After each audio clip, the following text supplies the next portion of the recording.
Today's lesson is using similar triangles. First, we'll look at our vocabulary. Triangles that have the same shape but not necessarily the same size are similar triangles. Now we'll look at our key idea for angles of similar triangles. Two triangles have the same angle measures if and only if they are similar. For the example, triangle ABC is similar to triangle DEF. If we look at our angles, we can see that angles A and D are both 65 degrees, angles B and E are both 95 degrees, and angles C and F are both 20 degrees. For our first example, we're identifying similar triangles. We want to tell whether the triangles are similar and explain. So for each triangle, we need to find the missing angle measure. So for the first one will be X, and the second will be Y, and then we'll compare our angles for both triangles. So for the first triangle on A, we need to set up our equation to solve for X. So 75 plus 50 plus X will equal 180. And then we'll have 125 plus X equals 180. So X will equal 55. And for our second triangle, we have Y plus 50 plus 55 equals 180. And we simplify, we get Y plus 105 equals 180. So Y will equal 75. The triangles have the same angle measures, 75 degrees, 50 degrees, and 55 degrees. So they are similar. Now we're going to do the same thing for B. So for our first triangle, we need to set up our equation and solve for X. So we have X plus 90 plus 42 equals 180. So X plus 132 will equal 180, and X will equal 48. For our second triangle, we're going to solve for Y. So 90 plus 38 plus Y equals 180, and then 128 plus Y equals 180, so Y will equal 52. The triangles do not have the same angle measures, so they are not similar. Now we have an additional example. You can pause the video and try it on your own, or you may follow along. Tell whether the triangles are similar and explain. So for our first one, we have two triangles. We're going to find X on the first triangle and Y on the second triangle, and then compare angle measures. So we're going to set up our equation. For our top triangle, we'll have X plus 28 plus 80 equals 180. And when we solve for X, we'll get that X equals 72. For the bottom triangle, we're going to set up our equation and solve for Y. So Y plus 28 plus 71 equals 180. And when we solve this for Y, we'll get that Y equals 81. Now we can compare angle measures. So our answer would be no. The triangles do not have the same angle measures. Now we'll look at number 2. We're going to do the same thing.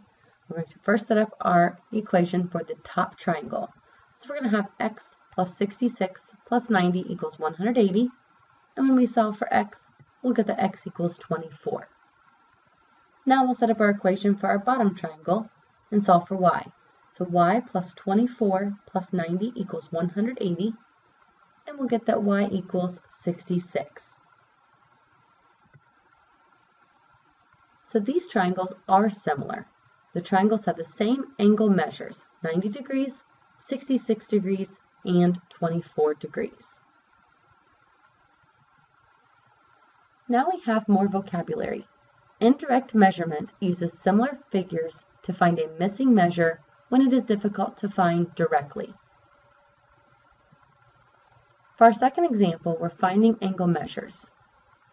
You plan to cross a river and want to know how far it is to the other side. You take measurements on your side of the river and make the drawing shown. A. Explain why triangle ABC and triangle DEC are similar. And then B. What is the distance X across the river? So for A, angle B and angle E are right angles. So angle B and angle E are right angles. So they are congruent. Angle ACB and angle DCE are vertical angles. So they are congruent. So that was angle ACB CB, so this angle right here, and angle DCE, so DCE, so this angle right here. Those are vertical, so they're congruent. Because two angles in triangle ABC are congruent to two angles in triangle DEC, the third angles are also congruent. The triangles have the same angle measures, so they are similar. For B, the ratios of the corresponding side lengths in similar triangles are equal. Write and solve a proportion to find x. So we can say that x over 60 would be equal to 40 over 50. Now we can multiply both sides by 60 to solve for x, and we'll get that x equals 48. So the distance across the river is 48 feet. Now we have an additional example. You can pause the video and try it on your own, or you may follow along. In example 2, the distance from vertex A to vertex B is 55 feet. What is the distance across the river?